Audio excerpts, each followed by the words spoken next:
Gazetari Artan Hoxha foli për fatin e Ervis Martinaj gjatë një interviste në një emision televiziv ku tha se është vrarë dhe është zhdukur kufoma.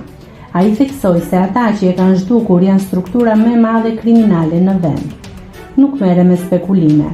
Unë do them atë që kam thënë gjithmonë, ky njeri është vrarë dhe është zhdukur kufoma. Ja kam thënë edhe familjes së vet. Është një gjë që e kam diskutuar edhe me babain e Ervis Martinaj në shtëpinë e vet. Familja Ervis Martinaj janë intelektual, nuk mund ta kalosh kaq kollaj. Denoncimi që bëri xhaxhai Ervis Martinaj në policinë gjyqësore doli në media. Si të kishin besim ato dhe policia mbase e bëri edhe për të spostuar vëmendje.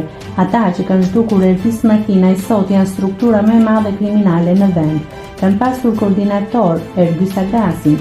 Janë ata që e mbajnë sot Ergys Agasin. Vini informacione këtu. Është ai herë e shohin në Tiranë, herë në Durrës. Zyrtarisht kemi 2 hetime, një hetime kërkon për vrasje, një të shpallur në kërkim. Hetimin kryesor për vrasje nuk e merr spak. U arrestua punonësi i policisë.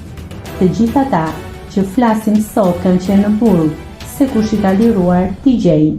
Kryeministri mashtroi sepse premtuan që do të gjenin autorët e vrasjes së Ervis Martinaj.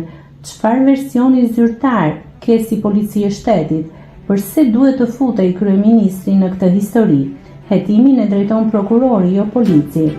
Familja në kohën që kam qenë atje, sapo ishte arrestuar Jeton Lami, njeriu besnik i Ervis Martinaj dhe njeriu i fundit që ka pasur kontakt me të.